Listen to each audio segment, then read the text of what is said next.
Cynthia Ortiz. It is April 9th, 2024. These are the Charles Perry Stalker Human Trafficking podcasts. They are up on a deadline. We have like a whole file on it. So I haven't done a podcast in a while. I have a life. I have stuff to do. And this is a waste of my time sometimes because I'm making a recording of here's information that police investigating Mr. Perry and his human trafficking business gave me. This is what they've told me you're trying to do. I know that you've trafficked me. I know that you've sold me to a Houston realtor named Larry. I know that you've been trying for a long time to make delivery, and I've told you no. And no other victim has that kind of information before you do it, and I do. And that, if you were smart, would make you shit yourself, and it's like it just goes right over your head. What does it mean that I already know? Not only do I know that you sold me, which is illegal, by the way, it comes with a life sentence per count. Human trafficking is illegal. Human trafficking is a heinous crime. We've gotten the information about your little concubine facility in Houston, where you have women and their kids that you've kidnapped, and you do the same thing to them that you've done to me. Try to starve them until they do what you want.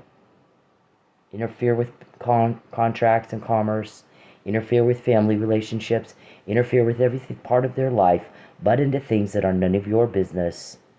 Rip them and tear them down to nothing, so they think they have no choice but to be trafficked, to just eat, to just survive. And you've done that to me for years. And the more you do it to me, there is one and only one thing that happens. We find out more about your trafficking crime. We get more information from right inside your criminal organization that no one else has. And you all run around going, how'd she find out? How'd she know? Today, you caused a banking problem for me. My guys tell me don't go to the bank. They caused a problem. They've now interfered with your banking. I pay $5 a month for my account. I pay, $30 or something for my gym. I can't even use those services right now because you pose a danger. I can barely go to work without Mr. Perry posing a danger and a threat. He has typed in my phone nonstop for weeks. I'm going to take your car. I'm going to shut down your bank accounts. I'm going to shut off your phone. I'm going to get you fired. I'm going to have you arrested. When I have you arrested, ask to talk to me. Now, why in the fuck would I do that? I don't want to talk to Mr. Perry. I told Mr. Perry, you leave me the fuck alone. Or else. There are consequences this time. You're breaking the law. You're going to go to jail. This information we're getting to put you in jail, sir, is ours. We got it. We collected it. It belongs to us. We decide what we're going to do with it. We've expressed our intent to use it to get a court order to have you arrested so you don't bother me or anyone else ever again with your crime. You got a sicko problem and you can't control it. I told you to leave me alone, and that's what I meant. I told you no, and that's what I meant. And you're not entitled to your crime, and you're not entitled to invade my privacy. That is illegal to do too. Hacking or cloning my phone is sick. And when you start typing in my phone, you act like you think that's supposed to make me happy. It makes me want to throw up. It makes me want to vomit. When you send somebody to come to my work, to talk to me, or threaten me, or ask me where I want to live and all the bullshit you do, the stuff they do, they tell me Blankenship was in there and wanted to take you in the VIP. Had you gone in the VIP, you would have been put in jail. He had Texas Rangers waiting outside for you. On a night that I don't normally work, by the way. So how did he know if that was him? How did he know I was going to be there that night? It wasn't my normal schedule. Why was he in there for you, huh? He's on the list. You want me to name the list? See, when you do the crime to me, you get caught, and nothing else has happened for 10 years but that. You get caught. Mr. Perry, when you tried to traffic me, you got caught before you could deliver. And everything you've done since then is against the law, you dumb son of a bitch. Don't you have an attorney that can explain this to you? Why am I? That question has been asked by more law enforcement agencies than you know, because you call it all around trying to find out which one's investigating you and helping me. It's not Oklahoma. My guys are like, we're not Oklahoma law enforcement. We don't do business like that. We're not hillbilly. We're not redneck. And we're not going to put up with this shit. I don't know why they are. We're spending our resources to protect our witness in Oklahoma when they should be spending their resources. Instead, they're spending their resources harassing our witness for Mr. Perry, using tax dollars to do it. He wants to put her in jail under false pretenses again, thinking she'll ask to talk to him. She's not going to ask to talk to him. I'll see you at trial, motherfucker. You do not have that right. You're caught when you do it to me, because you were told to leave me the fuck alone.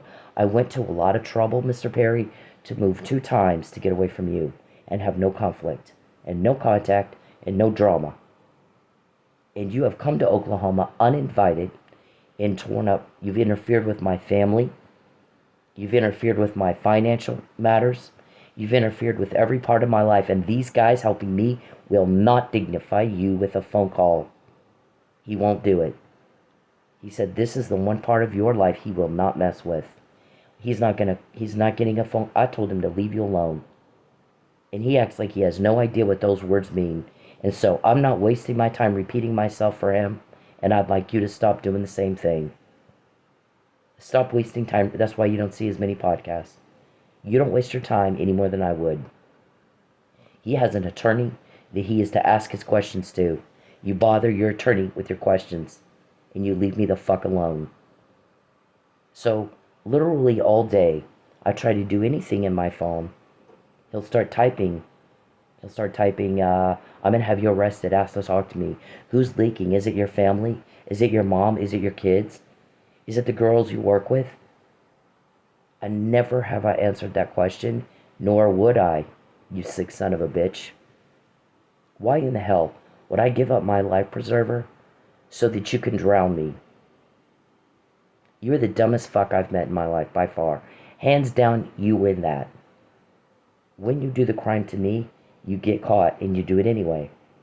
That should deter you. It's what it's intended. When we put this stuff out, part of the reason for that is to establish, we heard you talking about committing a crime against me. We're documenting that. They have the recording of it. I typed it up. Here's what he said he was going to do. Here's the illegal criminal act he sat there and discussed doing to me in the state of Oklahoma, where I live, where I moved to get away from him. And here he comes, butting into stuff, interfering with stuff, making threats. I have a house for you. I'll put you through nursing school. All the stuff I don't want. I don't want you. I rejected you. Who the fuck do you think you are? Who the fuck do you... It's interesting, these guys always threaten me behind a computer. He's typing this shit in my phone. It's not to my face. And he goes around behind my back and talks to my family and holds meetings with my family and people I work with, is what I'm told. Is that true? Yes or no? Why didn't you answer it on the record in a courtroom? Is it true? Yes or no? Answer that now. Answer that now. Sorry, you like talking? Go talk in a courtroom and put it on the record. Is it true? Yes or no? Why were you in Oklahoma at all? I did not invite you to Oklahoma. Why are you here? I did not introduce you to my family. There is no fucking way I would take you around my family. Or anyone I know, for that matter. So, if Blankenship was in my work on a night I don't normally work with a bunch of Texas Rangers, how did that happen? On a night, let me repeat that. On a night I don't normally work. Trying to get me in the VIP. There was a man who came in. Here's the thing. The guys on the list, the people on the list. Let me find the list. list of names of people that are on your payroll that are corrupt, helping you. They're assisting in human trafficking. They're co-conspirators in the criminal act of human trafficking, trying to facilitate delivery by way of coercion, and they're tampering with a witness against you. You are not to contact me directly or by proxy. Do you not understand words people say, Mr. Perry? No. That's why our guys won't call you. I don't have time. Who's the Muffin Man? That's a nickname. Who is that? Huh? We heard you using his name the other day. I don't know, it's been a couple of months ago. The Muffin Man said, and the guy goes, I don't work for the Muffin Man. So, I'm sorry, but don't bother me with that. Thank you, that was a good answer. Who's Lucius, Sonjay, Blankenship, Desiree, Betancourt? Who are those people? See, no, none of these people have walked up to me and said, I'm Blankenship from your list. I'm Bald Fat Calvin from your list. I'm Betancourt from your list. I'm Sonjay from your list. I'm Beverly from your list. I'm Desiree from your list. None of them have said that to me. So if I've met them face to face, they didn't tell me who they were. These names came from police recordings. I heard them on a police recording. That police recording is fruit of the investigation into your criminal activity. You were told to leave me the fuck alone. And we're certain you can live with your choices. I went to a lot of trouble to move 2 times to get away from you. And then, because you kept bothering and bothering and bothering and harassing and threatening and harassing and threatening and threatening and threatening and threatening, like you're doing right now, I'm going to take your car. I'm going to get you fired. I'm going to make sure you don't have any money. I'm going to shut down your bank accounts. I'm going to shut off your phone. And you're going to do what I tell you. I'm going to have you false arrested. Ask to talk to me. We need to talk. No, you need to talk. I do not. I said leave me alone. Period. That's it. What is wrong with you? You can't control yourself. What is wrong with you that you're not embarrassed by what you've done and what you're doing and your conduct like everybody else is? Because you got those guys in that little room with you. Maybe Blankenship is one of them. Maybe Bald Fat Calvin is one of them. Maybe Sonjay's one of them. Maybe Betancourt's one of them. Greg, Tim, Larry. Maybe these people I've never met in my life that I know of are in that room with you. And outside of that is everybody else who's appalled at your conduct, disgusted by your conduct. And sometimes people say something to your face to make you just go the fuck away. I'll tell you what you want to hear if it will make you shut the fuck up and get out of my face. I've done that many times. Many times. Told someone whatever they want to hear so they will shut up and get out of my face. I'm not going to argue, especially someone that lies. I'm not wasting my time arguing with someone who lies. I'm not going to waste my time arguing with somebody that won't listen to what I have to say, because a conversation involves 2 people. I'm not going to waste my time talking to somebody that's threatening me. I'll turn around and walk off. I don't have time for it. I'm going to say whatever I need to say to make you shut up, and I'm going to walk off. And you think people don't do that to you? You're off your nut. Absolutely they do that to you. More often than not. In fact, we're hearing more and more. I do not want to hit one more time.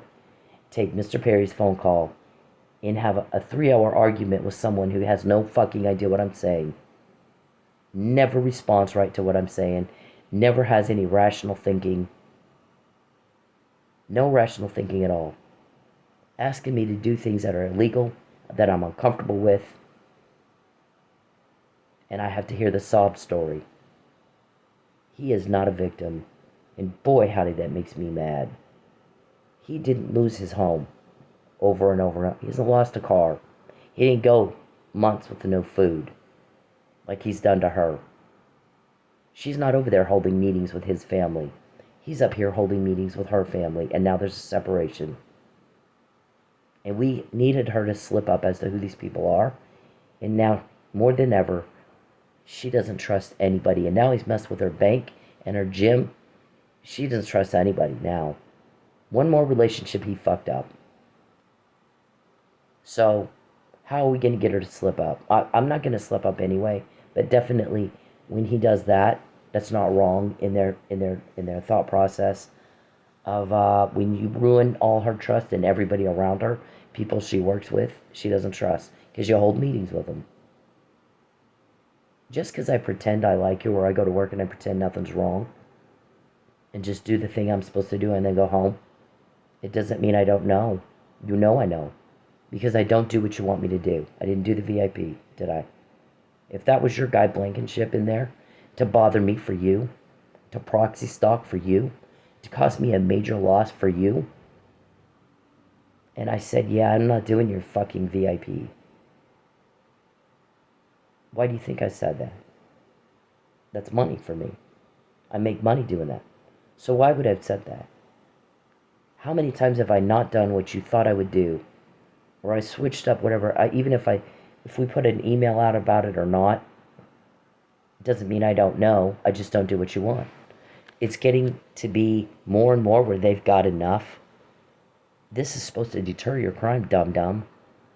Most people, if you were smart, it would. If your name's on this list and you're not shitting yourself, who has the list? If you're not shitting yourself, you're just not all there. Because if I have your name and I've not met you and you've not walked up to me and said, I'm Blankenship from your list, let's do a VIP. That's not what he said. He didn't tell me who he was.